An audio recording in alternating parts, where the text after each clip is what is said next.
There we go. Okay. Wow. Okay. So you have to clear. Let's hope that video that I just downloaded during lunch, let's hope there's nothing wrong with it, because now the one that was on the cloud is gone. Okay. I'm sure it'll be fine. We'll cross our fingers. Yeah. Okay. Well, welcome back. Thank you. And yeah. So do you have any questions about this morning before we jump into this afternoon's class? Oh, no, not yet. I think I asked all my questions. I'm just looking at my own notes, but yeah, it's have you ever, I just was wondering, have you ever encountered with the chakras after you've opened them with your palm? Has it ever not opened before? No. No. Okay. No. So yeah, I think that's great. Yeah. Yeah. Yeah. So let's just look at where we are. So I'm going to screen share and show you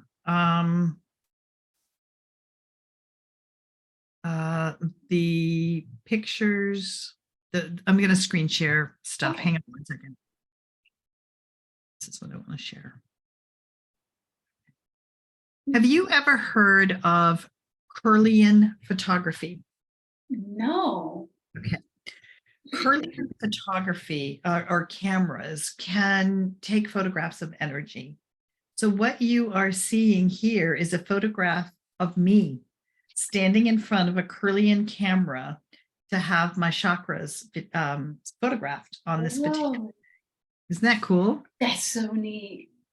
So in your documents for day 2, the one that, I started showing you this morning, these are there. They're only on one page. You have 4 or 5 chakra photos on one page. But so here, what I like to do is just have people take a look at this and see, you can tell by this that my solar plexus chakra was really small that day and really could have used a little bit of, TLC with somebody energizing it.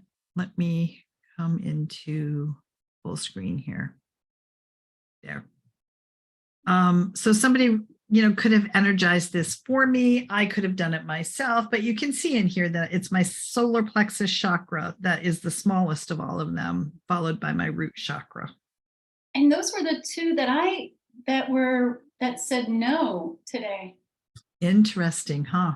Yeah, everything else was open. Yeah, interesting. Those 2. Wow.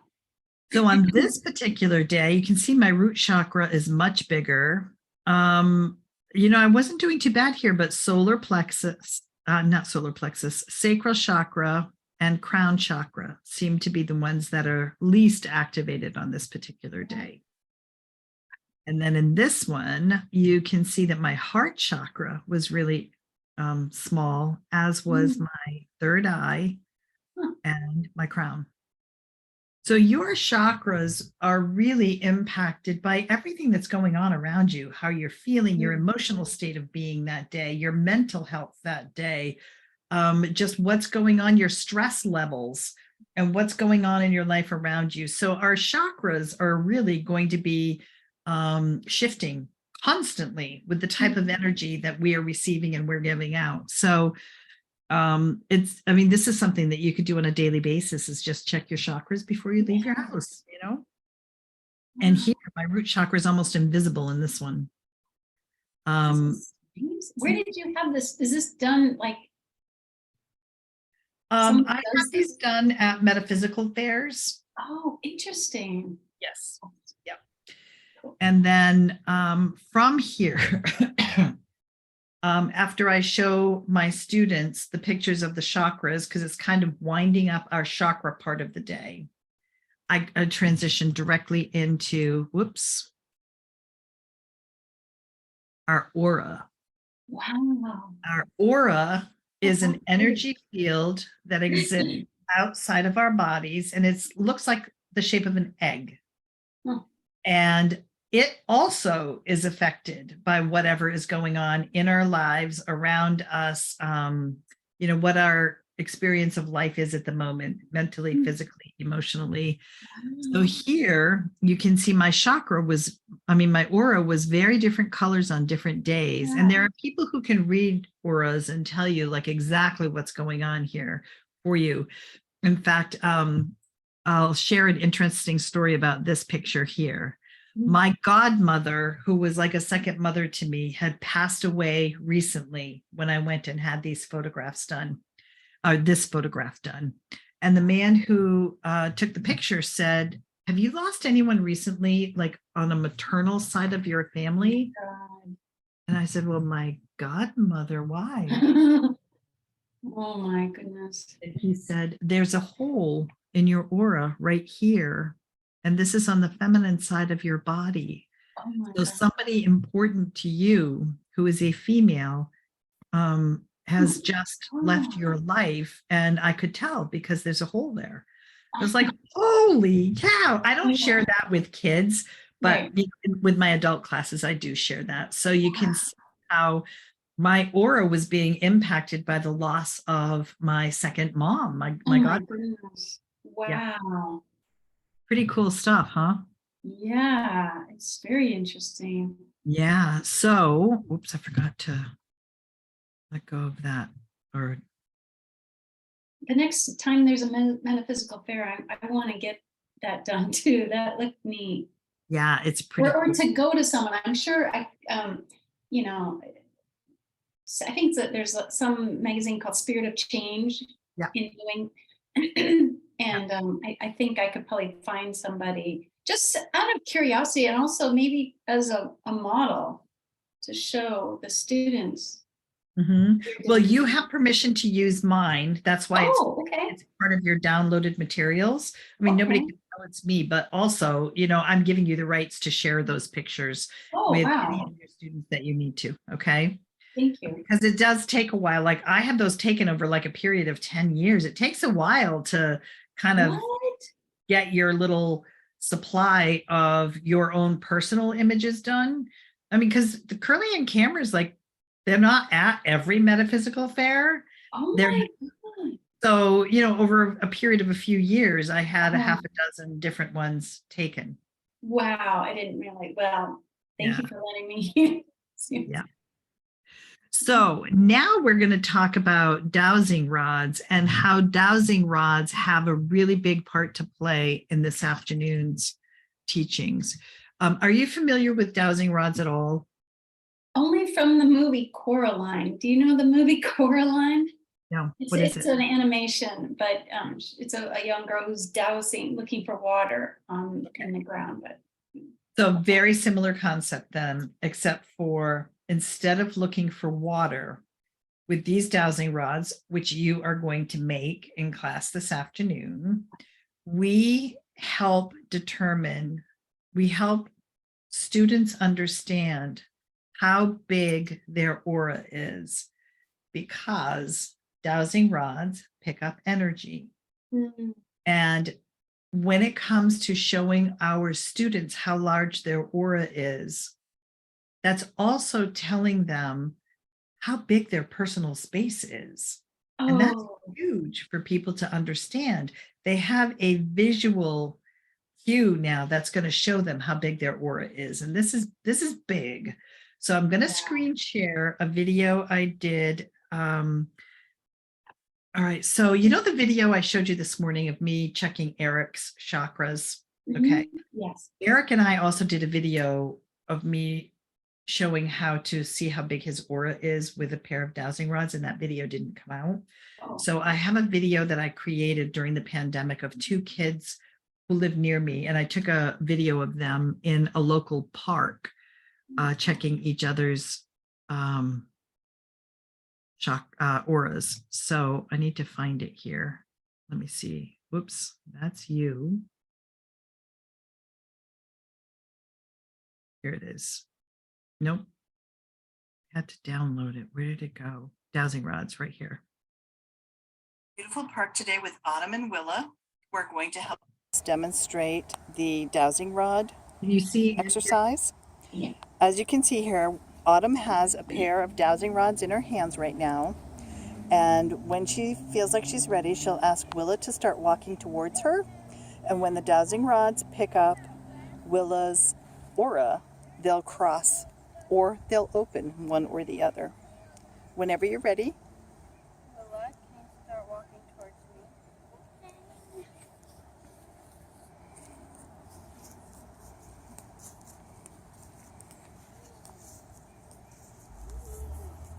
There they go. Beautiful. Thank you, ladies.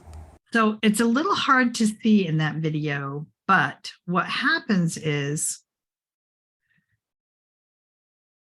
you hold your dowsing rods in front of you in neutral position. And when you're finding neutral in dowsing rods, it's when your dowsing rods are parallel to each other. I'm just going to force them into neutral so I can show you really easily. They're parallel to each other, but they're also parallel to the floor. Okay. Okay. Yes. That's neutral for dowsing rods. So what happens sometimes when people are working with dowsing rods is they may point them like down towards the floor, and they're not even pointing at their client who's on the other side of the room. Or if you try to hold them up, they just spin and they don't go anywhere. So and the other thing is, these are drinking straws, plastic drinking straws. And if you're squeezing them too hard, then the hanger can't be moving freely within the straw. And the other thing is sometimes people hold them so that their finger is touching the hanger and it can't move freely that way either. So this is a tricky part sometimes for your students to kind of get the feel for holding them. And then just as I did this morning with our clients, I explained how I teach it by putting their elbows on the desk to work with their pendulums. Same thing is kind of true here. I have everybody hold their elbows at their sides to create a really strong foundation to find neutral with their pendulums. Because if they're holding their arms out here, as you can see, like there's so much mobility and freedom in these dowsing rods to be moving all over the place. So I find if they hold them straight in front at their elbows straight at their sides, and then just put their wrists out in front of them. I'm going to show you what I'm doing here. My elbows are straight at my sides, and it's a little tricky doing this in front of a computer monitor because there's a lot of energy coming off my computer screen right now. Yeah. But here you go. I have just found neutral. It doesn't stay there very long again because of the power of the monitor. But you see what I mean? My arms are like at a 45-degree angle from my upper arm. The elbows are locked at my sides and my hands go straight out in front of me with straight wrists, holding the dowsing rod so they can find their neutral. Okay. So what we're going to do is I'm going to kind of talk you through making your own set of dowsing rods. And then one of your homework assignments will be to actually do that with somebody in your home. Wow. Okay. Find how big their aura is, exactly what you just saw in the video there. So the first thing you want to do you have your hangers and wire cutters? Okay. Yeah. Alrighty, so let's get started. The first thing you're going to do is take your wire cutters. Okay. And I cut at both sides of the bottom of the hanger. Now I'm looking at my hangers here, and the pink one is slightly larger, just like a little bit larger than like in width than Okay, the so white one. I think this is going to be your practice set anyway, Okay. because I think your hangers are plastic coated. Oh, that they are. Oh, they are plastic coated. Yes, they're not metal. Wire. Okay, I didn't know that. Okay, well, this will be my practice, and then Absolutely. I'll okay. Yes. So cut the bottoms off the hangers. Here, yep. Yep. Here. Okay. Yep. Absolutely.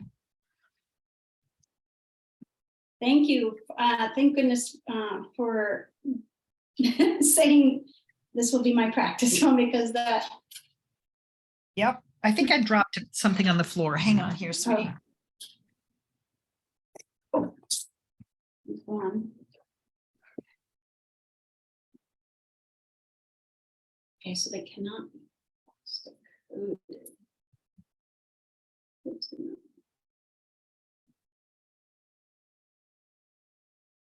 This is a really fun workshop to do with adults just by itself. This is a good really? 45-minute or 1-hour workshop for adults. Sorry if you did say, if you actually said no plastic coating, I'm sorry, I didn't really, I didn't You're not getting realize graded on it. It's okay. As long as you just make them so I know that you know how to make them. That's all you get the wire, yeah. And then you'll just know that when you're gathering your materials for your adult students, you'll need to use metal. Like real, So- like, yeah. Yeah, and that's where the note about going to your dry cleaners comes in, because my dry Oh. cleaner, or if you know a company who uses uniforms, their Whoa. uniforms are often hung up on the metal hangers too. So I have a never-ending supply of metal hangers. Okay, so I'm just kind of hanging with you until you know. So my God, I can't talk. So as you are ready to proceed to the next step, you just let me know, okay? Okay, I got one. It's this thicker one that's a little, I think it's just gonna take me a bit, hang on. That's right, no problem, no rush.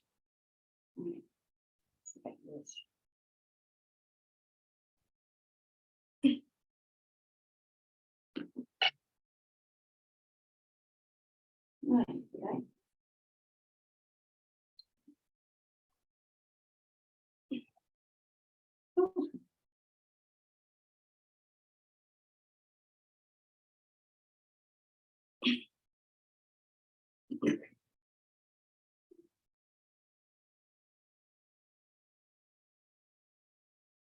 Wondering if I should, I have a closet with some other wires. Maybe I should just run. Can I just run really fast? Oh, of course.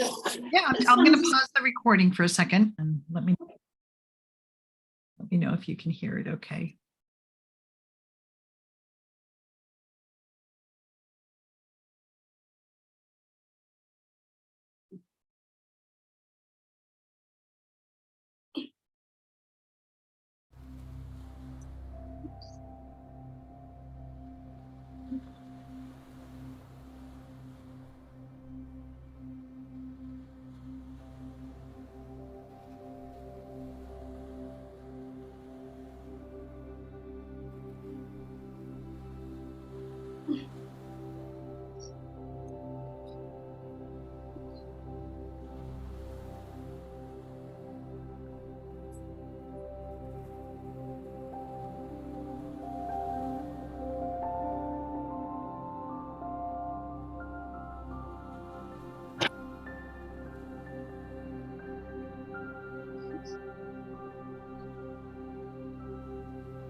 This one's working better.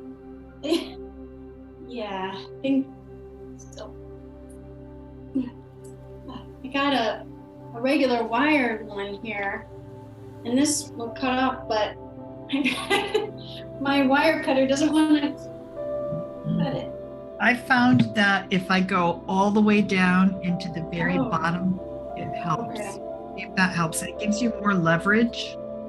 Okay. I know what you mean. Okay. I mean, I could run down and have my boyfriend do this, but maybe I can do it. The other thing is with some of those hangers that have the cardboard is not covering the wire the whole way. That one is. Oh, you're lucky. Good. Yeah, I got it. All right, I took your advice. You're right. If I get it all the way down there. Yes, it gives you good leverage. Okay, one more.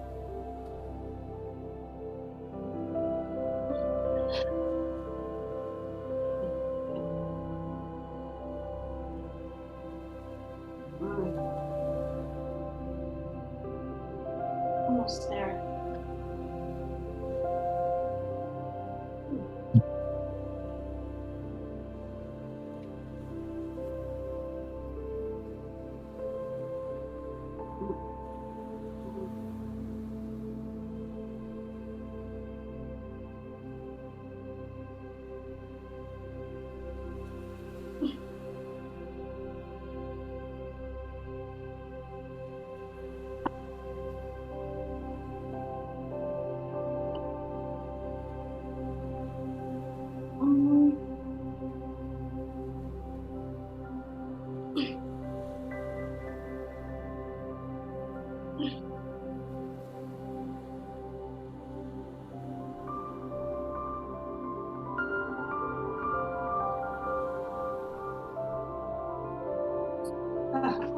Finally. So sorry, I got it. All right. Ay, ay, ay. Different sizes. Now, what you want to do is take your needle nose pliers.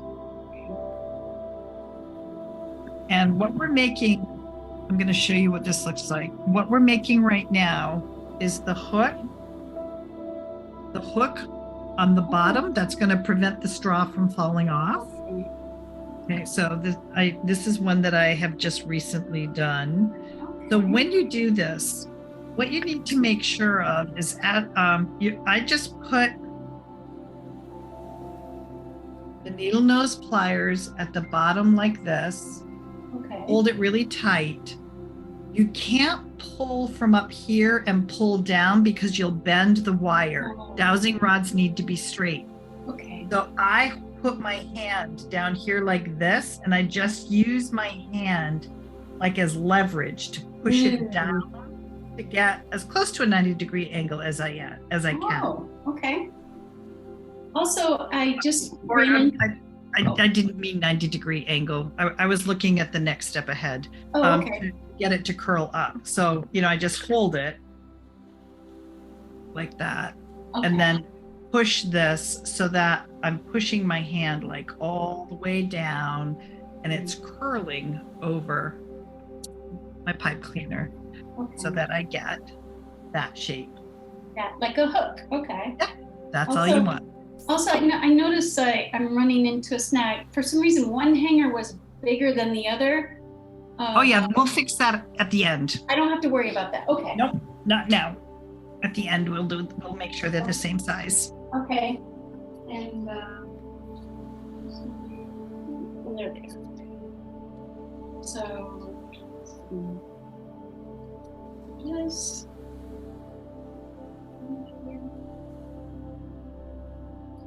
oops.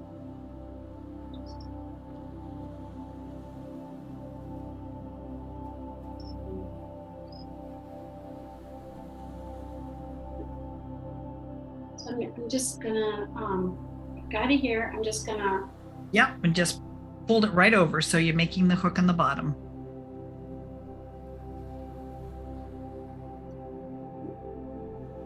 And it just needs to be big enough so the straw won't fall off. That's good. That works. Good? Oh, That'll okay. be fine. Yep. All right, great. And do that with the other one.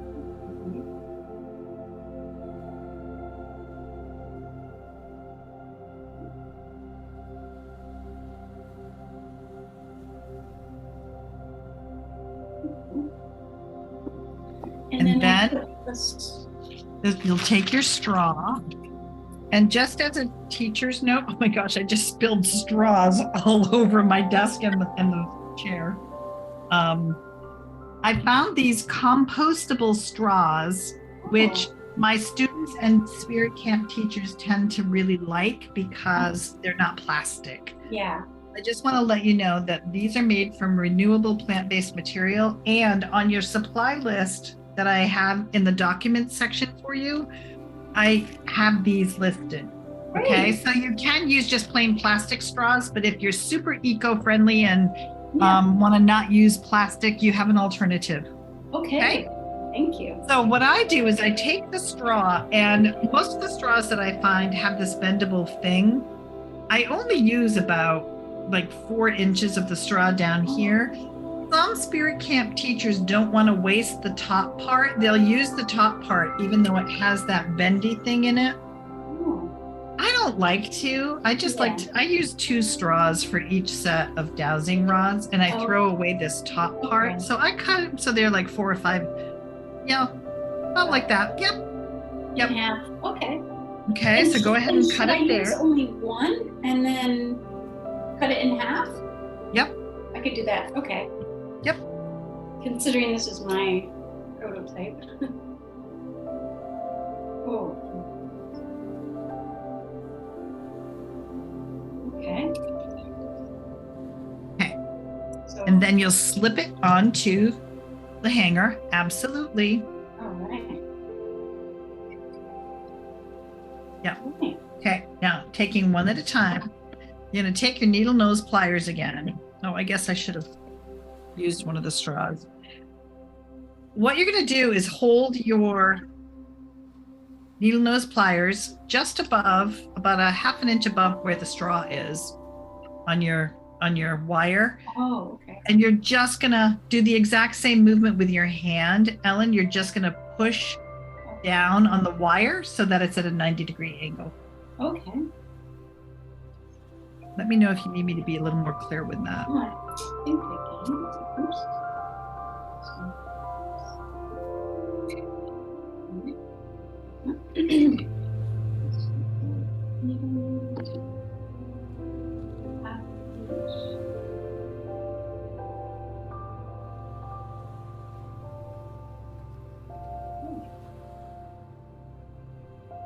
Yep, just like that.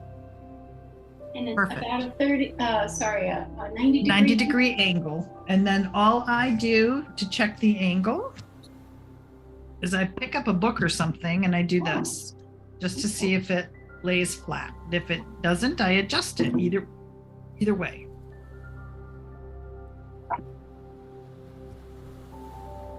Great.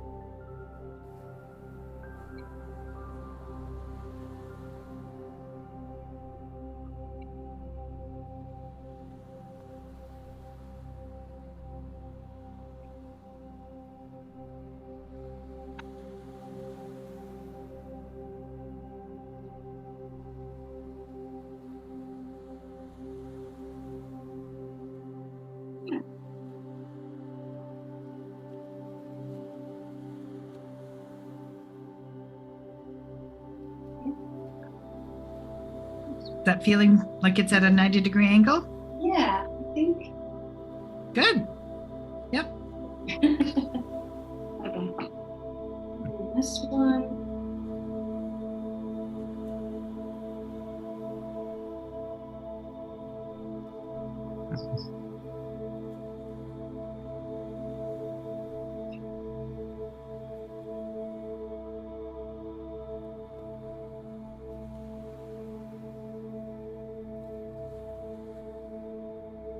Yeah.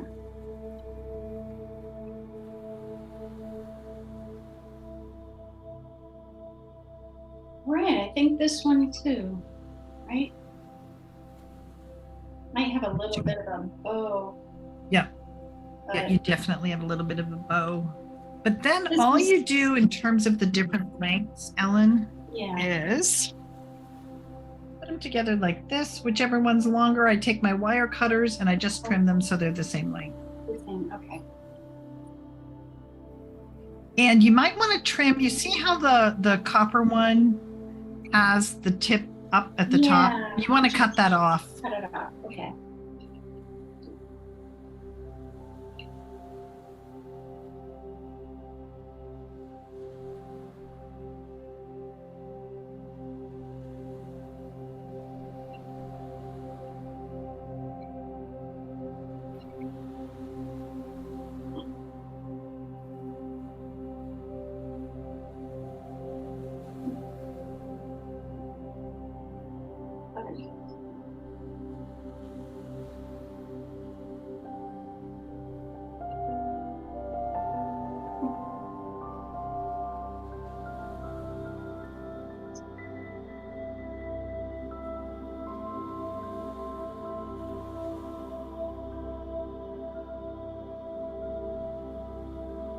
I have two pairs of cutters and they're just like, they're just terrible, both of them. I'm just, So that brings up a good point. Like if you're going to do this as a workshop for adults, you may want to get a couple of pairs of each of those tools, because as you can tell, it takes a couple of minutes to get your wires cut and then figure out how to bend them. So if you have a couple of pairs, a couple of people at a time can be doing the same thing. yeah.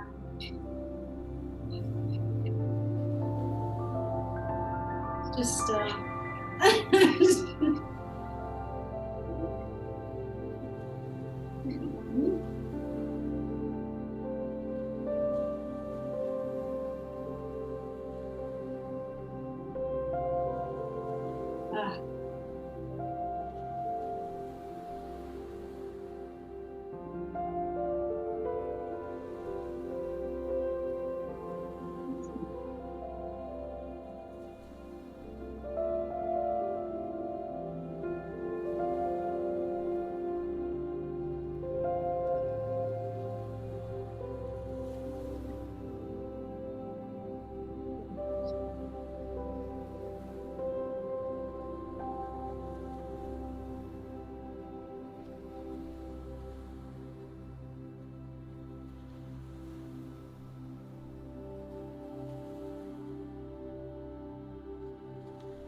Okay. I think, does this look about?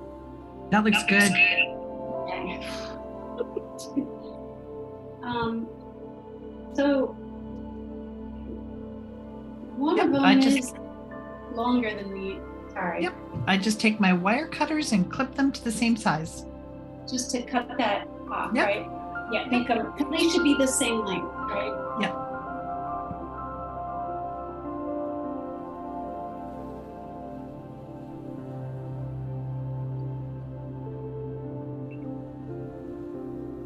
Oops.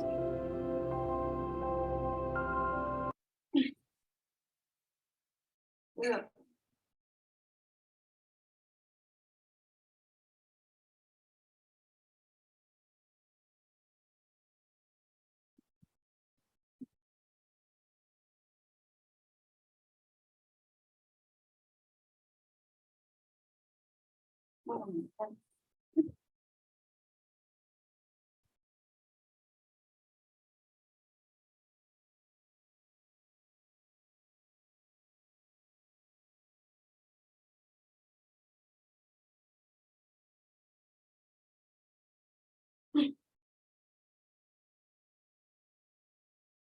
Sounds like you're struggling with it. I don't know why, this is crazy. It's okay. Do you want to leave that for later and we can just move on to the next thing?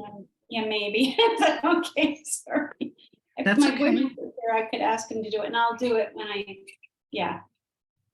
So you want to make sure that you feel really confident that you've got some good solid 90-degree angles, that your wires aren't bent or, wavy or anything. And then your homework is to practice doing this, holding them, finding them in neutral position. I'm pointing away from my computer screen just so they're not being impacted by the monitor.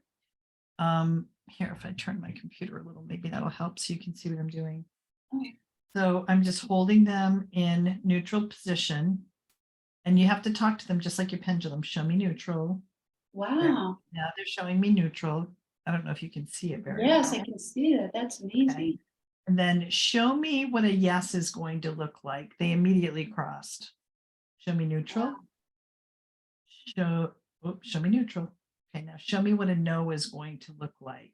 And they immediately open. Wow. Now watch this. This is all stuff you're going to do for homework. Well, you can do this one in a second. You can do this one live. I'm going to think of something that I absolutely love, and I'm going to watch how my dowsing rods respond to that. All right, so here we go. They crossed immediately. Now I'm going to think of something that I absolutely detest. Whoa. Oh my God. You were just thinking it. You weren't even talking. Oh my Our thoughts have energy too, as we know, because we know the importance of doing affirmations, right? Yeah. Our thoughts have energy. They impact the way we feel. Right. Isn't that the law of attraction too? Yeah. Connects to that. Yeah. So wow. Our thoughts impact our energy. The dowsing rods are reading our energy. So the dowsing rods get impacted by what we're thinking. Wow. So play with that for a second on your end. Don't face the monitor because it'll make it harder for you, but just kind of hold your dowsing rods out, facing a different direction than the screen.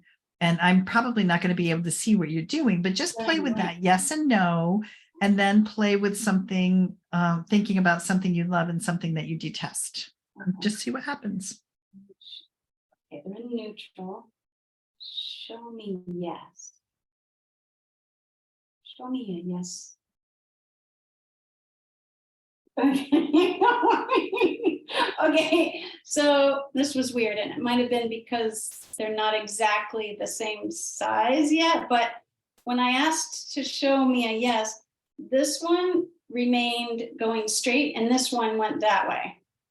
Okay. So also, you have a plastic one in your hand too, plastic coated one. Yeah. And the plastic one went wayward. Okay. That's okay, but your yes and your no might look different than mine, just like with a pendulum, remember? Right.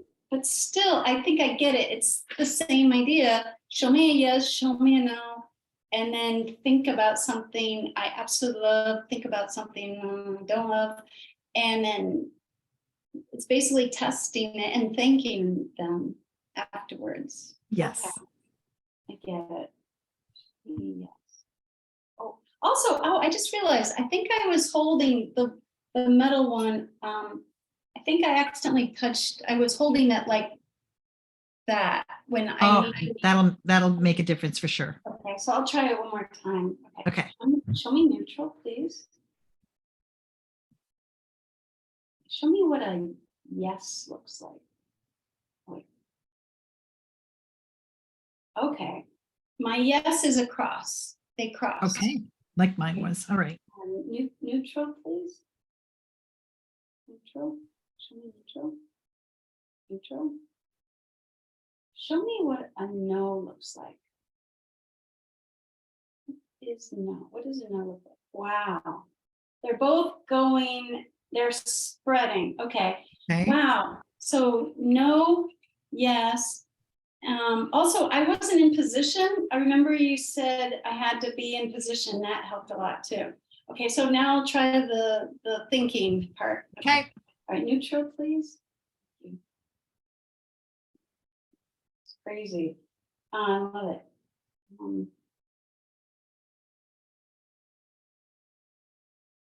Wow. Okay. One went, has that ever happened? One went straight and went this way, and then this one followed. Has that ever happened to you? All kinds of things happen with these. Yeah. Yeah. It just takes some getting used to how they Okay. communicate with you. Okay, I'll think of something horrible now.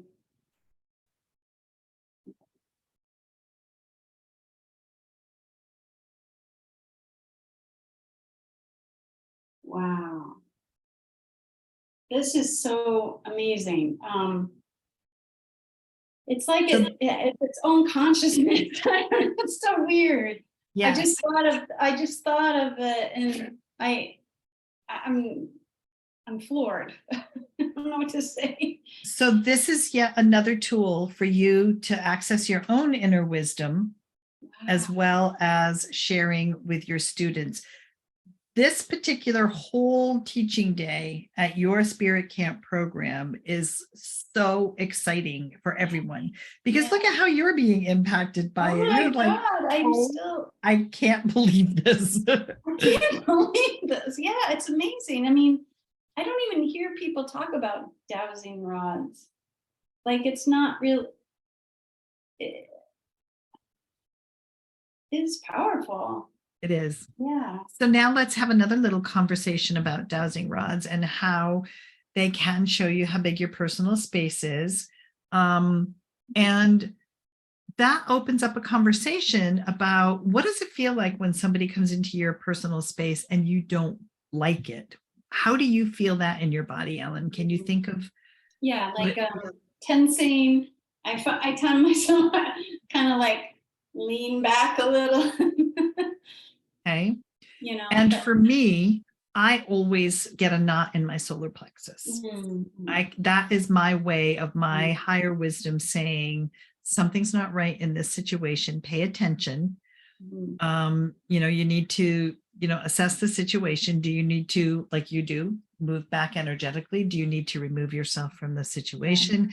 It's like a red flag that our inner critic, not our inner critic, our inner wisdom is sending to us, saying, pay attention, pay attention. So as you can imagine, when we're having this conversation with kids at Spirit Camp, this is a huge conversation, because kids don't know how big even adults don't know how big their personal space is. This is what shows them how big their personal space is. So when people come into that field, that energetic field of ours, and we can sense that their energy is not an energy that resonates well for us, that is a signal for us to pay attention, assess the situation, and determine how to move on from there. How do you handle that situation from there? And for children, of course, I suggest that they either remove themselves from the situation, go stand next to an adult, or if their parent is there, they can go tell their parent, this doesn't feel right to me. And then hopefully the situation can be handled by an adult. But Good. this is a really important piece of information for all of our clients, no matter their age, because people have become numb to what their body is telling them, the sensations that we experience, like the energy we were feeling this morning, holding our hands together. Like people completely discount that as being, well, that's just coincidence. Or, you know, that feeling in your solar plexus. Well, I always get butterflies in my stomach. You know, it's so important that we educate our clients that this is how your connection to your intuition or your higher wisdom, this is how it communicates with you. And it is so important to pay attention to those signs. Yeah, yeah. Yeah. So I'm gonna show you another video.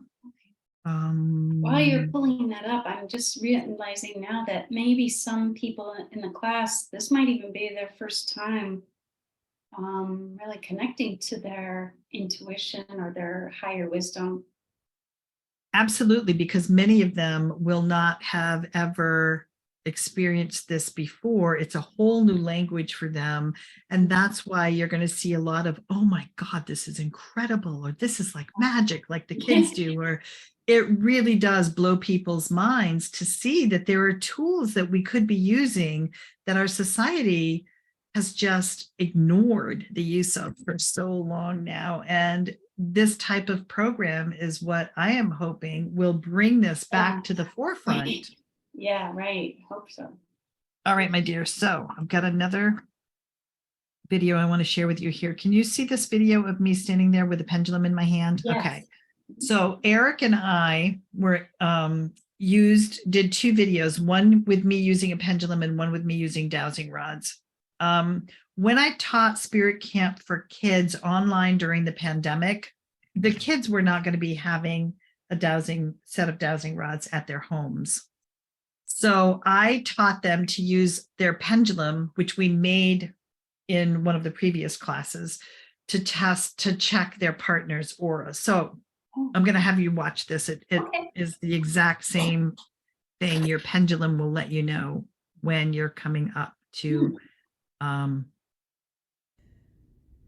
In this next exercise, I am going to use my pendulum to show me how large Eric's aura is. My friend Eric is standing on the other side of the room from me right now, and I gave my pendulum some instructions that when Eric gets close enough to the pendulum that it is able to pick up the energy of his aura, my pendulum will move in the yes direction, and then at that point Eric will stop moving, walking towards me, and we will be able to determine how large his aura is based on the information that the pendulum just gave me. So I have my pendulum in neutral position right now, and I'm going to ask Eric to very slowly walk towards me, and when my pendulum picks up his aura, it will start moving.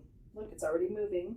Okay, come a little more, Eric. There you are. You can see right now in the picture, everybody, you can see Eric in the screen here, and the pendulum is already picking up the energy of his aura. So Eric is standing about 4 or 5 feet away. Mm-hmm.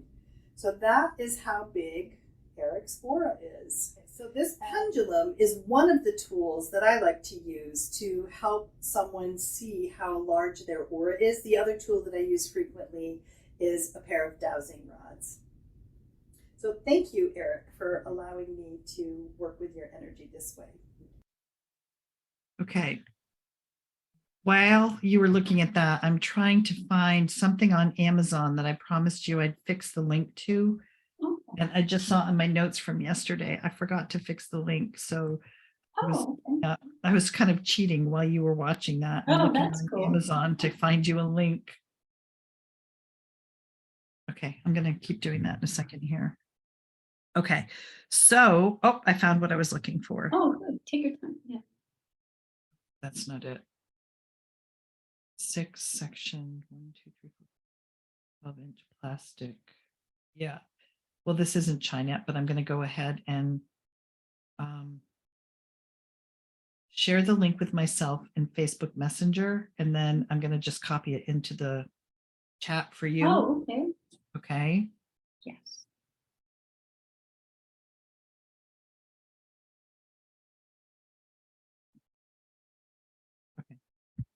All right. So moving on now, my dear. We're going to talk about the next section that you can do with your partners. I mean, with your clients. They're going to work in partnership, and you're going to have them see if they can use a soft focus with their eyes to determine the color of their partner's aura. Oh, So wow. this works really well when you have a light colored wall in the space that you're working in. When I know I'm going to a spirit camp for adults class and I haven't ever seen the classroom space before, I'll take a white bed sheet with me, a flat bed sheet, Oh, and use painter's tape and tape it up on the wall if there isn't a white wall. And then you can have your students take turns standing in front of the wall, and I have them imagine what it looks like when you are starting to daydream. We've all looked at kids who are starting to daydream. Their eyes are just glazed over. They've lost their focus. And they're not focusing on anything. That is the same type of gaze you can use to start seeing the energy, the colors of energy around something. Really? Yes. And it's not, you can teach yourself to do this. Absolutely. So, another way you can do it is if you put your hands out to the sides of you. It's hard to see on my screen here, but when your fingers are just visible in your peripheral vision, so you can see your fingers wiggling, but you're not turning your head at all. Yeah. Are you seeing that? Okay. Right now, your focus is this way, but your eyes are looking ahead. If I were standing directly in front of you while you're doing this little exercise, wiggling your fingers out there, you may be able to see my aura. Wow. Even on the computer? Not on the computer, no. Oh, if you were in front But of me. if I were physically standing in front of you and there was a white background behind me, and you were just getting your eyes off focus by using this peripheral experience here, you could very well start seeing colors around someone's head. Wow. Okay. I should practice that. That sounds Yes. Well, guess what one of your homework assignments is? good. Okay. Okay. Okay, so then I'm going to show you in your documents for page 2. That's your chakras coloring page. I mean, colored thing for your students to look at. That's the auras.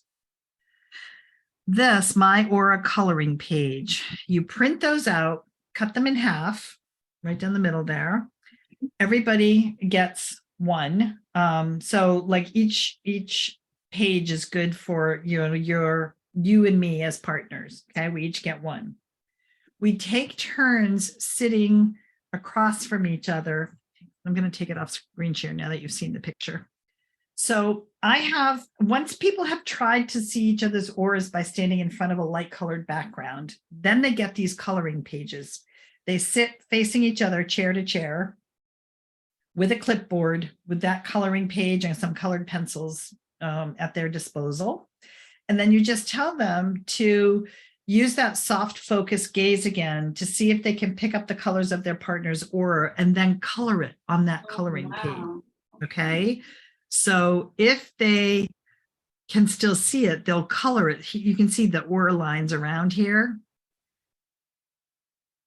Do you see it? Yes. Okay.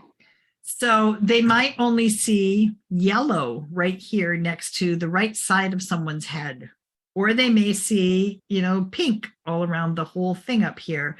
It's not very often that adults color the entire aura. Kids tend to do that, but adults don't. Adults will color more like exactly what they're seeing, where kids will just color the whole thing because they like to color. Yeah. So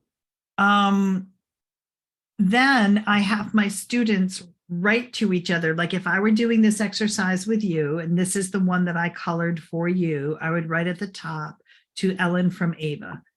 So that you get to put it in your spirit toolbox, because that's what your aura looked like to me the day you were at spirit camp with me. Okay. Make sense? Yes. So yeah. that's a little kind of gift from one of your students to another, their partner that they get to keep and take home with them. Oh, wow. Now, if you have students who cannot see the color, will you help them? A I mean, really is good that what you do? question. What I do with them is I tell them to close their eyes. Imagine that their third eye is opening up like this, like a lotus flower. And tell them to just imagine what their third eye, what their partner's aura looks like using their third Wow. eye, because that's your intuition. Just open it up and go with the first thing that comes to your mind. Because Okay. even if they can't see the aura, they're sensing it with their intuition. Yeah. Okay. Then we go into another exercise with auras. And I'm gonna show you another video. Oops.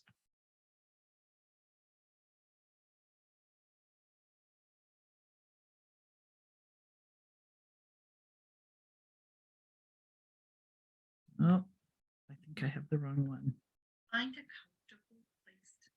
Oh my goodness, I feel like my links are all mixed up today. Oh, no. Again.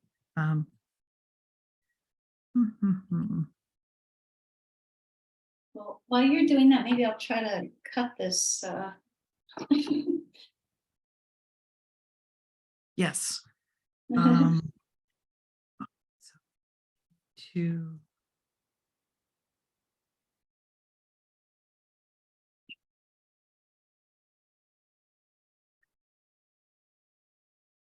Okay, now I have it. Are you in an okay place where I can screen share? So I am here with my Okay. Is this a good time? Did you finish what you're doing? Okay. Yeah. friend Eric again. And in this exercise, I am going to be sensing Eric's aura. Remember, our aura is the energy field that surrounds our body, and it's shaped a bit like an egg. So I want you to imagine that as I'm doing this exercise, I am able to sense the energy around Eric's body. And the very first thing I have to do before starting is to get Eric's permission to come into his energy field. So Eric, do I have your permission? Yes. Okay, thank you. I'm going to start by placing my hands a couple of maybe 18 inches away from his body. And I'm going to just start being aware of the sensations that I'm experiencing in the palms of my hands as I'm connecting to Eric's energy. And as I do this, I feel tingling in the tips of my fingers. And one of the things that is really interesting as you're doing this is feeling any temperature changes around someone's body. What happens for me when I am working with someone like this is I may come across a joint. I'm going to just use Eric's shoulder here as an example, where my palms all of a sudden start feeling colder. And that may be an indication to me that there's something going on with Eric's shoulder. And of course, I'll have a conversation with him about that later. But I'm just making mental notes about some of the experiences I'm having as I am moving around and sensing his energy. Our aura is shaped like an egg around our physical bodies. So when we are working with someone else's aura, we want to make sure that we are being very respectful with how we are moving their energy and connecting with their energy. Because if I were to stand in front of Eric and move my hands like this, you can feel it? Yeah. It's like making scrambled eggs with that egg-shaped aura around his body. Energetically, that's what I'm doing, is like I'm scrambling his energy field, and it's like making scrambled eggs. So you want to be really respectful when you're working with someone's aura, because if you have somebody that's very sensitive on the other side of this exercise, that person is going to be able to feel what you are doing with their energy. So it's very important to make sure you have the person's permission, and then make sure you're being very respectful of what you are doing when you are in their energy fields. Thank you, Eric. Thank you. That's very interesting. Isn't it? Yeah, I didn't, I saw his face. He didn't like that. No, he didn't. He said he could really feel it. So that is an exercise that you will have your students do face to face in a chair. You know, one of them will stand up and walk around like I did. And then when they're done, they can sit down and they can have a conversation about it or share it with the group. Or what I usually do is have them do both people and then, you know, turn their chairs back into the center of the room and we sit in the circle, and then everybody shares what their experience was like, both sensing the aura and feeling the other person sensing the aura. Sensing their aura, because oftentimes people who are sitting in the chair having, you know, the other person going around them, they can, even if they have their eyes closed, they can tell where the person's hands are. So it's a really cool experience when you're sitting in circle afterwards, having those people talk about what it felt like to have those hands, you know, touching their energy as they were sitting in the chair. It's so interesting when we're out in the world communicating and interacting with people, how we I guess I'm going to be more mindful about that sort of thing. And, you know. So one of the stories that I love sharing about kids, an experience I had with kids at Spirit Camp, is when we were having these discussions about auras, one little boy said, we were taking a break. The kids were having a snack break after this module. So we were all at the table. He just said all of a sudden, I feel like everybody's in my aura and I'm feeling a bit crowded. Could we move away from each other a little bit more? So to me, it was really fun to have the kids really start taking in that information and becoming aware that when we're all together in close quarters, we can feel and sense each other's energy. And I use the example of being in an elevator with children a lot. I use this example because they've almost all been in elevators and know what it's like when people get into a crowded elevator, everybody looks down and nobody says a word. And it's because we're all in each other's space. So there are some really wonderful conversations you can have with younger people about this. And I really encourage you to start having these conversations with your son. Yeah, that's so interesting. Yeah, it opens up a whole new awareness of how to show up in the world, doesn't it? Yeah. Even with the animals too. Absolutely. So one of the things that I was doing with children over the pandemic was having them check the size of their dog and their cat's auras, just for ha-has. Yeah. Or check the aura. How big is the aura of your houseplants in your house? Oh. Yeah. Wow. Yeah, so there's some really interesting, well, of course, they're made up of energy, right? So they will have an aura. So and I didn't mean to say that in a condescending way, but it was just sort of matter of fact. Of course, yeah, animals and plants, they're all made up of energy. They've got auras. So that is stuff that I encourage you and your son to start playing with between now and our next class, all right? That's fine.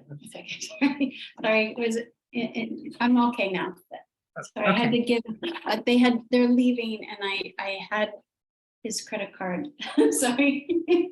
That's leaving. okay. That's So okay. sorry. So anyway, I was just saying that, you know, you and your son could even start playing with how big is the dog or cat's aura, how big is the house plants, or go outside, how big is the tree in your yard, how big is that aura? You know, really just start playing with It's the tools amazing. that you've started learning how to use today.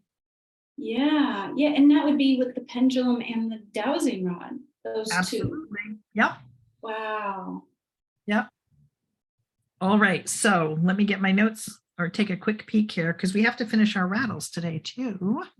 Oh, we're finishing what? The rattles. Oh, right. Yes. Yeah. But we're almost done. Yeah. We're almost Should done. I empty Not yet. this one? Should I empty it? We're going to take a little 5-minute break in like 3 or 4 minutes. Okay. Okay. So Did you have a chance to cut the cards out? Yes. Okay. Yeah. Yes.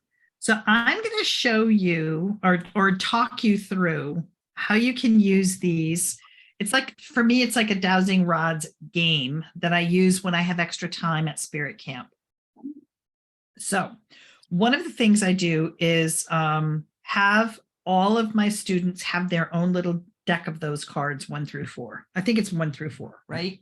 Yeah, I have two. What I saw was 1, 2, 3, 4 twice. Yeah.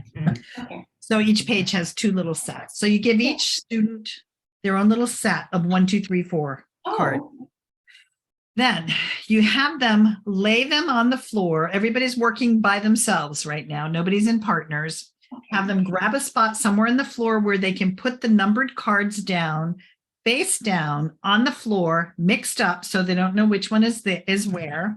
Okay. And then get their dowsing rods out and tell their dowsing rods to cross when they get in front of the card that is number 2.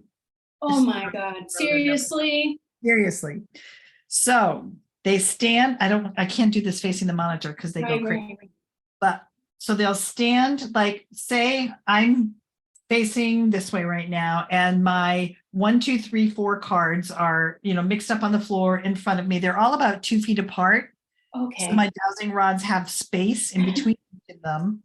And then I'll say, okay, I'm going to go stand in front of each one of these cards, my little friends, my dowsing rods. And when I'm standing in front of the one that is number 2, I want you to cross for me.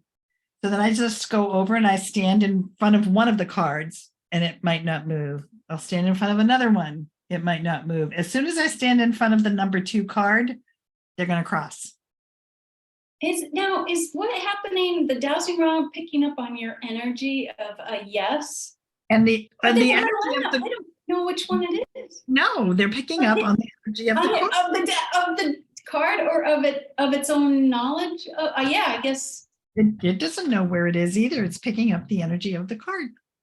Of the number? Of the number. Everything has number- an energy. Even numbers, even symbols. Yeah.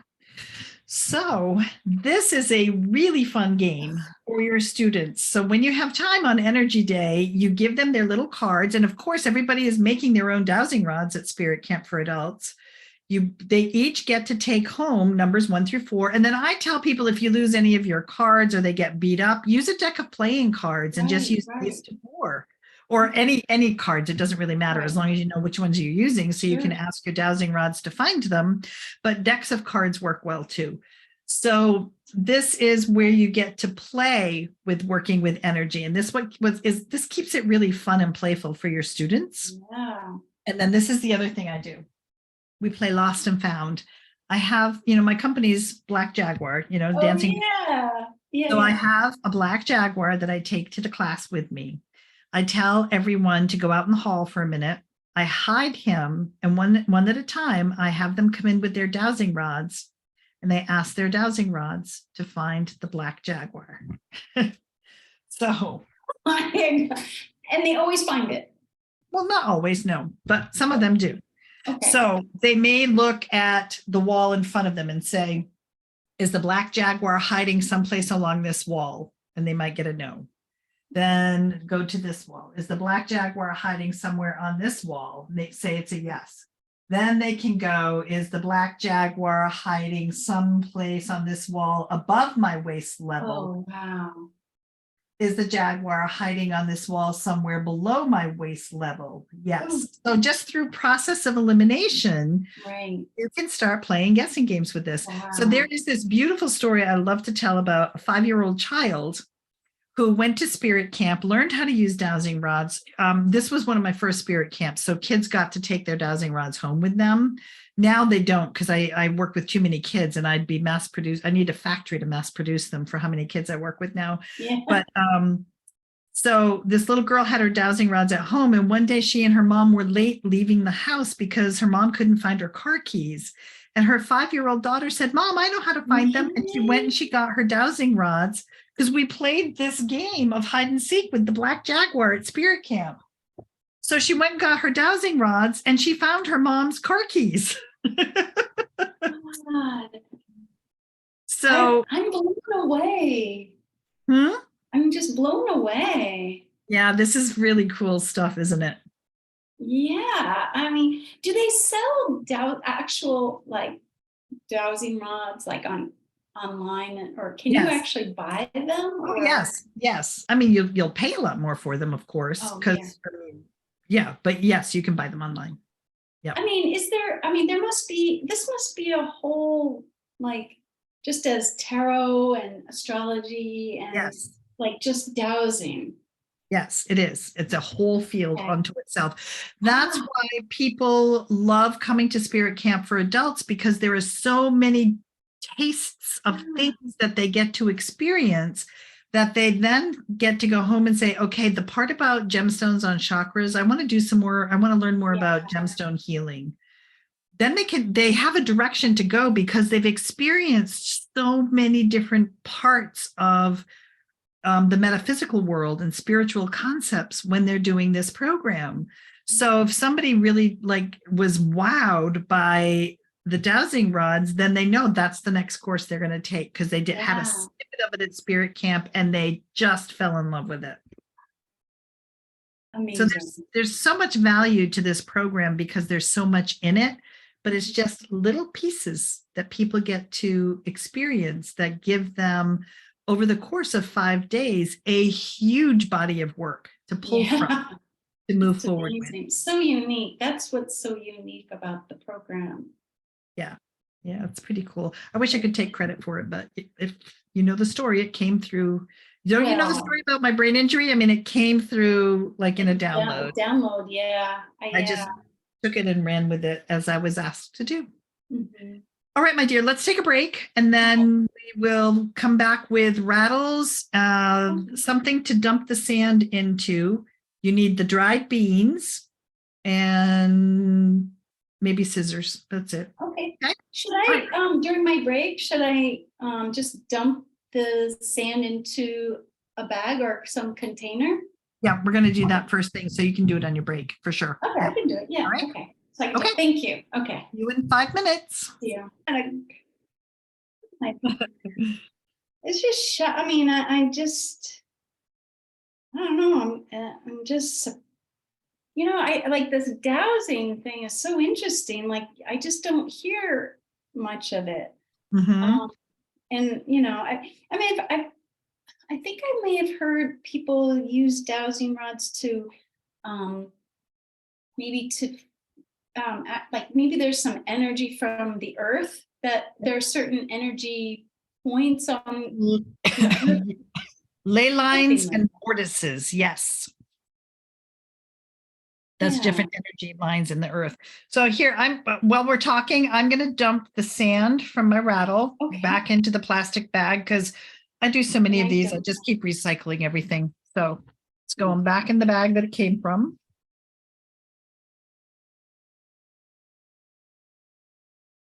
That's what I did.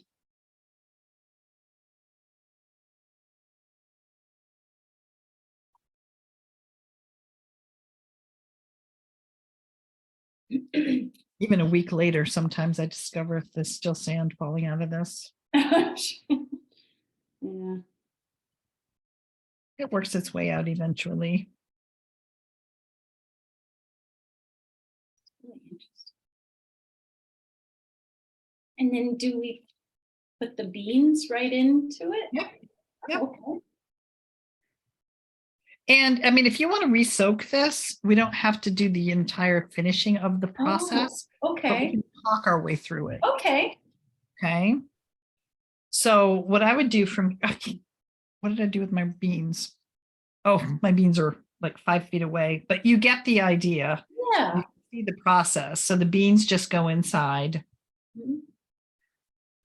What you can do when you're at this point, because the dowel does, obviously fit right back in again. Yeah. However, what I like to do, just to make sure it's not going to go flying, because I work with children, I put a little ring of hot glue around the edge, like probably about this far down, so that when it goes in, there's a little edge of hot glue that's kind of keeping it together as well. Okay, that's great. And then what I do is I take the sinew. Are you ready for me to go on, or do you need Oh, me to wait? yes, yes, I know. I'm ready. Okay, hang on. I actually didn't take my needle out yesterday, so I need to get that out of my way now. So I take the sinew and I wrap one of it going one way around the Oh. handle, the other one, oops, Goes the going the other way around the handle.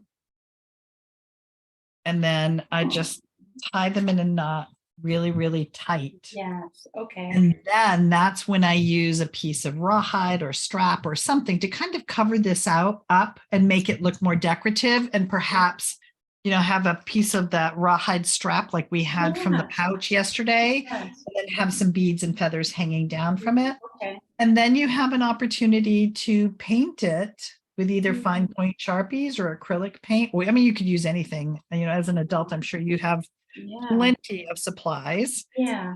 And you have your very first rattle that you've created. So I Amazing. just want to show you that mine does have some space in it too. I'm going to pin myself so you can see my picture nice and big. See how I've got space between mine there? Yes, yes.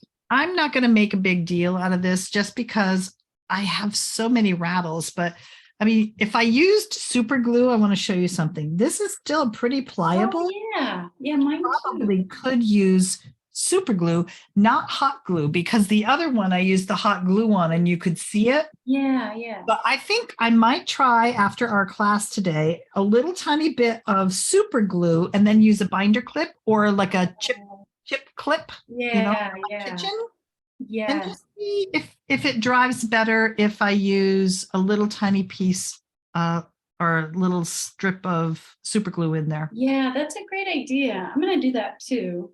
Yeah, because the rest of it looks okay all the way around. It was Yeah, just looks, that one spot for me too where there's a gap. yeah. So what I would like you to do, between now and next month is get like all of your projects, your sacred tools, Yes. get them all completed and Yes. take a picture of them Mhm. and then send it to me. But I want you to send it to me with all of your other homework too, which I'm going to put in an email for you. Oh, thank you. I was just gonna say, I was taking some notes of like, okay, I have to remember to do the dowsing on somebody in practice and all these things. So you have that. I'm gonna give you an email that has all of that information. Thank you. You're welcome. Oh, Here, I'm going to get this out of my way so I'm not spilling sand all over myself. Okay. So for me, it just works easier instead of getting 5 emails with one person's homework assignments coming in piecemeal. That puts the responsibility on me to keep track of what they've done and what they haven't done.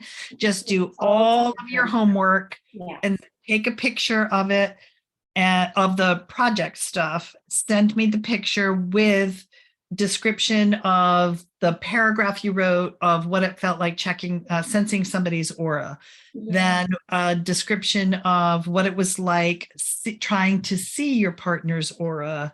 And then description of what it was like when you were using your dowsing rods on your son or your boyfriend. Yeah. So I'm going to give you a list of everything that I want you to give me a written Yeah. description of your experience and then the picture. And then Okay. the pictures of the basically what's in my toolbox. Okay. Yeah. Yes. So let me come back over to my notes because I think that's all I have to get through with you Oh. today. Well, with one person, we can, typically Yeah. get a little quicker. Yeah. And I think we have, let me double check. So the only thing that we have left today to complete is our closing ceremony where we Great. hold hands and sing Mother, I Feel You. Yeah. So I'm backtracking through my notes to see if there's anything that I feel like I want to touch base with you on. I know what we can do.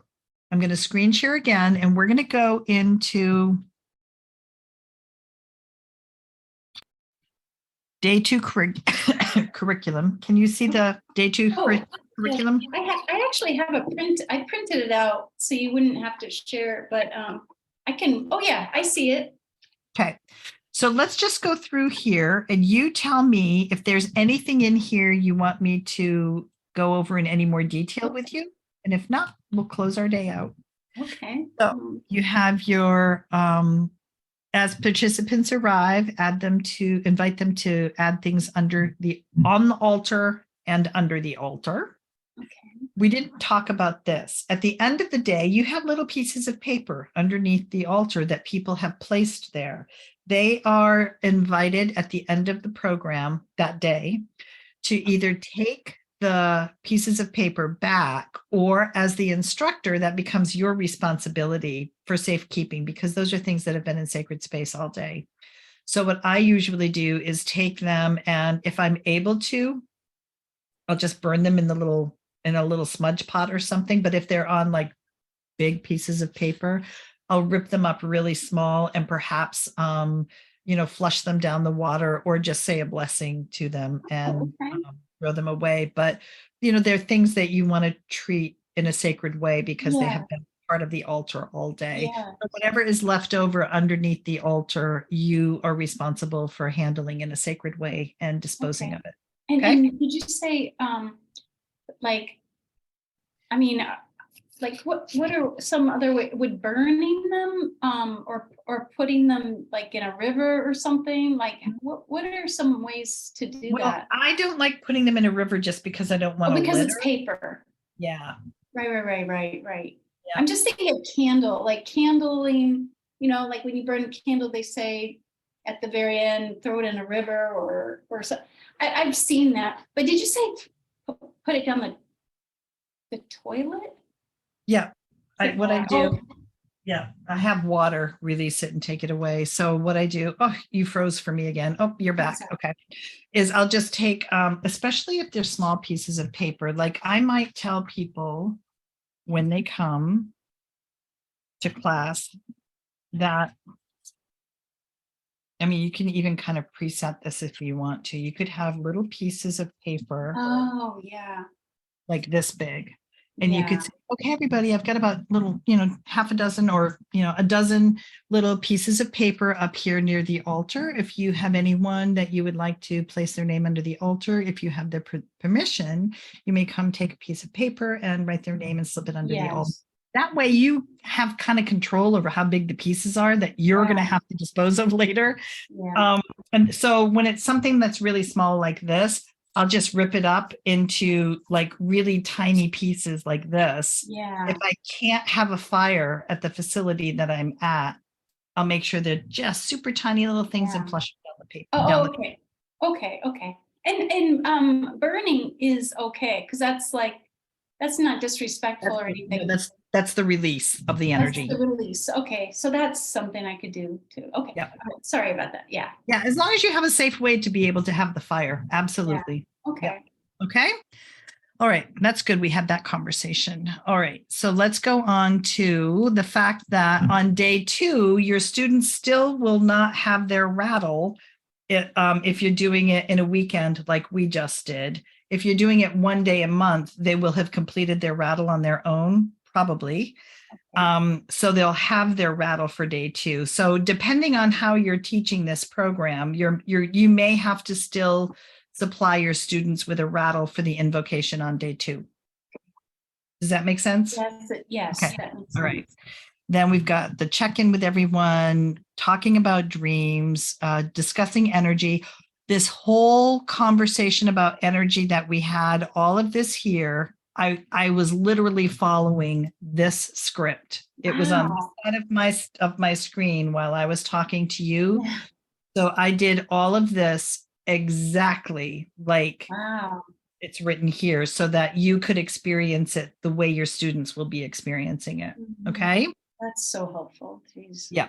And then the introduction to chakras module, we did that exactly like you're going to do it with your students, except I had a screen share that I was sharing you the picture of the colored in chakras. And the picture of the blank chakra coloring page and telling your students that they're going to fill that out.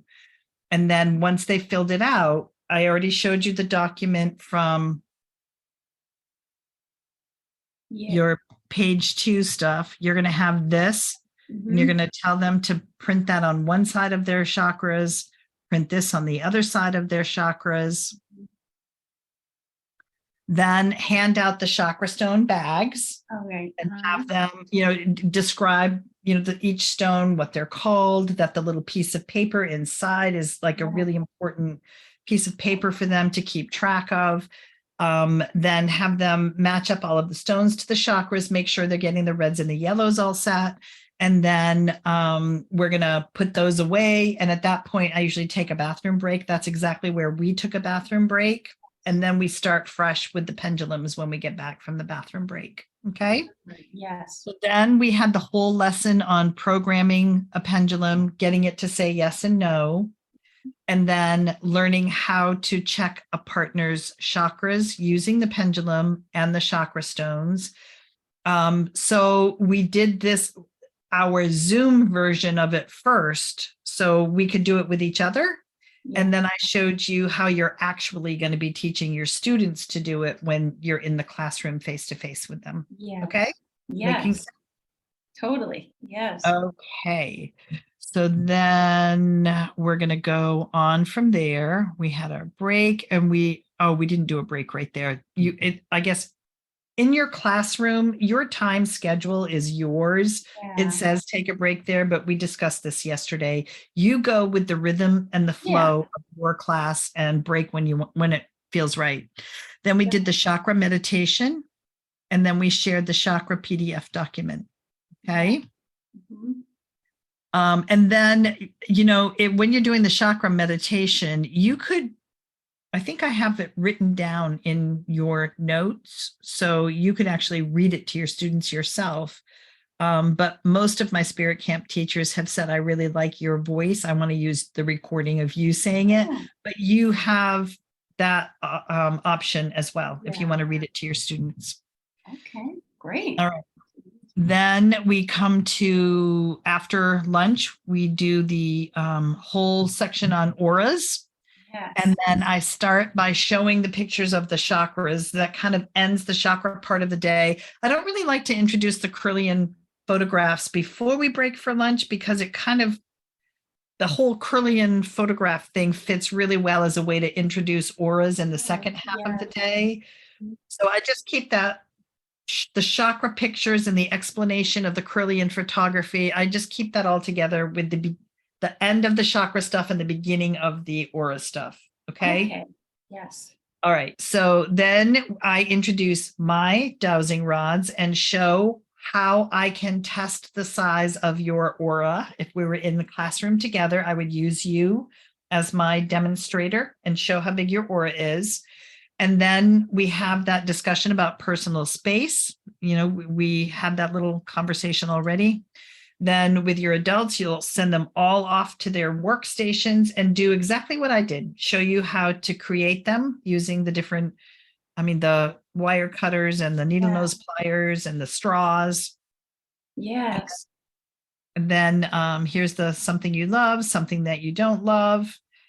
Then break your students into pairs and have them do the dowsing rods, testing each other's energy in partnerships. This is an important point here that didn't come up. Excuse me, I need a sip of water. All right. So imagine we're in a classroom together and there are 6 pairs of students that are going to spread out and check each other's auras. It's kind of hard to explain this. So I hope you have a good, vivid imagination. So if you and I were across from each other like this, but then kind of in the space between you and I, in the 15 feet that separates you and I, there's somebody on that side of the room that's going to be testing somebody's aura on this side of the room, and they're working in that space that's in between you and I. Mess up everybody's dowsing rods at that point in time, because the dowsing rods are picking up the energy of the other dowsing rods and the other people. So When I have my students breaking up into partnerships to do this with each other, I make sure everybody is in twos facing the same direction Yes, along the room. okay. That Okay. makes sense, yes. And if there's not enough room for them to do it that way, they either take turns or a couple of people go out in the hall and do Right, it. right. But Okay. we don't have some going this way and some going this way because Right, it right. messes everybody up. And it's The fine if it's outside too, like it works even if it's outside, right? You're not gonna Yes, pick. you need to be careful on a windy day though, because if people are struggling to find their neutral, if there's a windy day, they're going to struggle a little bit harder. Okay. So you can do it. You just need to understand that you may have some students that may get a little frustrated because they can't get the dowsing rods to be Yeah. still. Okay. Yep. Okay. So for children, when I do this with kids spirit camp, I never teach this outside because Oh. kids have ADHD and they can't, they have a really hard time quieting their noise to begin with, and then add the wind to it, and I would just lose them. So, I mean, I would consider doing it outside with adults though, for sure. Okay. All right. So there was another point that I wanted to bring up here. What was it?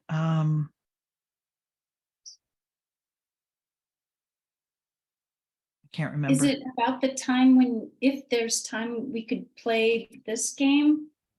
Yeah.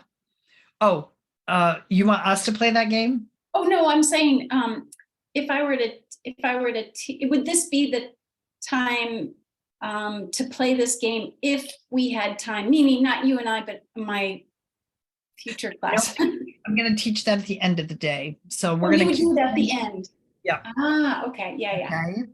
That's kind of filler if we have Filler. time. Okay, if Yeah. we have, yeah. Because I really want them to experience sensing and seeing auras. Right, right. Then because at the very worst, you don't have time to do the thing with the cards, but that's such an easy thing to describe.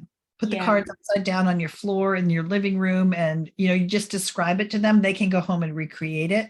But describing how to do these exercises is a lot harder for them to imagine.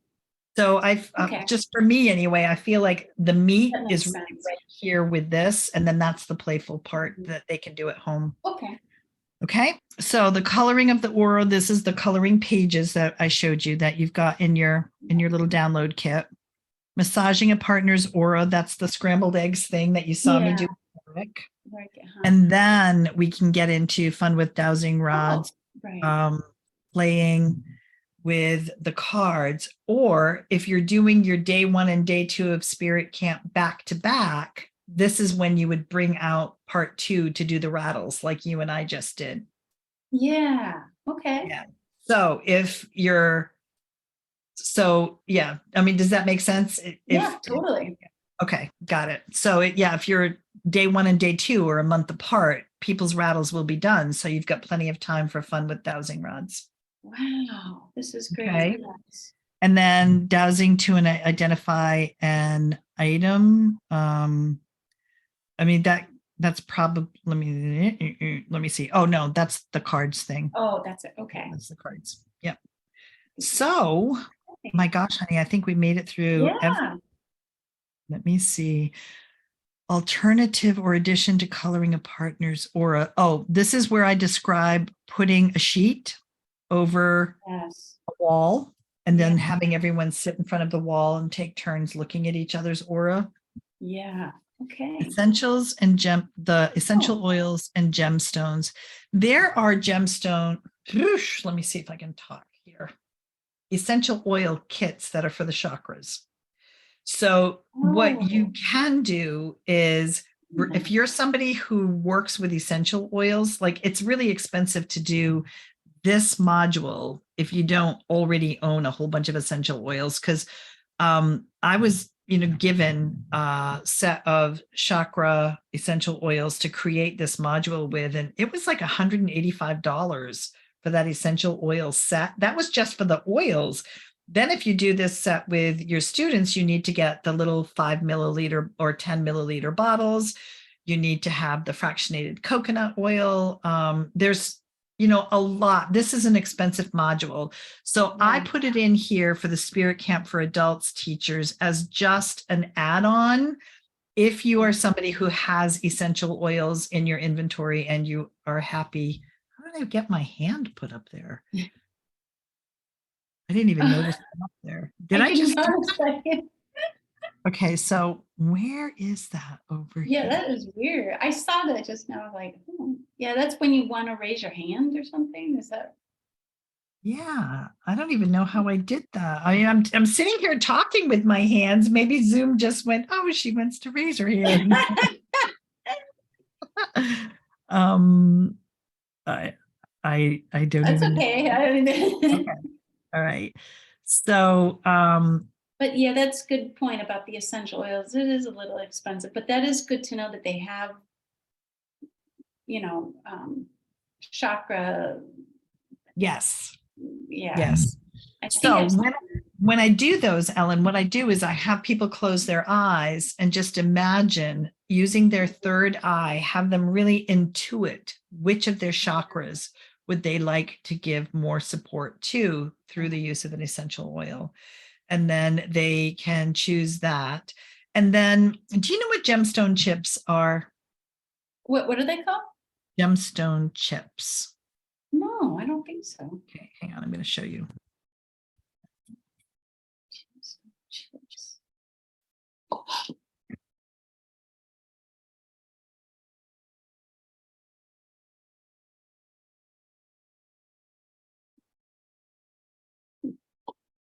All right, so the same stones that I use for the chakras, oops, here, lower hand, now I can see it.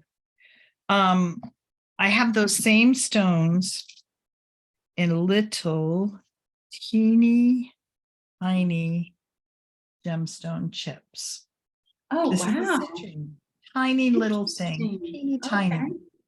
So I have these in gemstone chips available in the same stones that I have the big chakra stones that are in your bag. Oh, wow. So I tell somebody if they would like to take a gemstone chip to put inside their essential oil bottle, they are welcome to do that because it infuses the energy of the stone, the healing properties of the stone with the healing properties of the essential oil.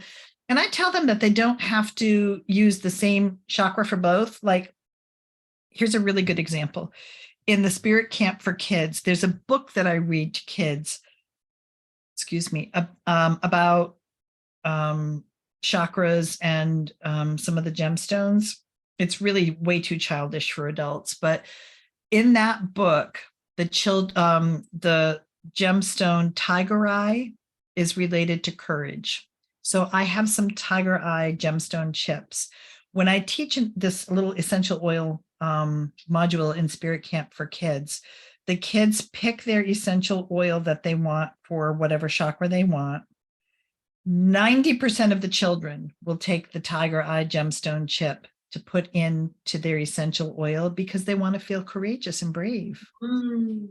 So no matter what the person is picking for their chakra in terms of the essential oil, they don't have to stick to it with this gemstone. They can put anything they want in there. Wow. So I usually have the gemstone chips and like their healing properties beside on the table so people can be thoughtful about what they're doing. Yeah. Very cool. I love that. Okay, and then I just lost you. Hang on, I thought I was still screen sharing. Then I think we're at the end of our document. Here's the dowsing rod to play hide and seek. All right. And that's the end. So you've got a lot of material here, don't you? Yeah. Oh Yeah. my God. And you know, when you go through the kids program, and I mean, it is just as full for the children. So this really is a unique program, and I'm really excited. Yeah. It's amazing. And one final question. How did you come up with dancing Jaguar? I mean, I know you were a dancer, but why dancing So Jaguar? dancing was important to me. Black Jaguar is my spirit animal. Oh, okay. Wow. So I wanted the things that represented who I am and what is important to me. So dancing was important, Jaguar was important, and I wanted to be an inspiration to the children that I work with. Dancing Jaguar. So it became Dancing Jaguar Inspiration. Oh, okay. Thank you. I wanted to know about that. That's awesome. I love it. Thank you. All right, so let's imagine ourselves going into our closing circle now Okay. with our left palm facing up, our right palm facing down, completing a full circuit of energy around our circle. And we're going to sing Mother, I Feel You. Mother, I feel you under my feet.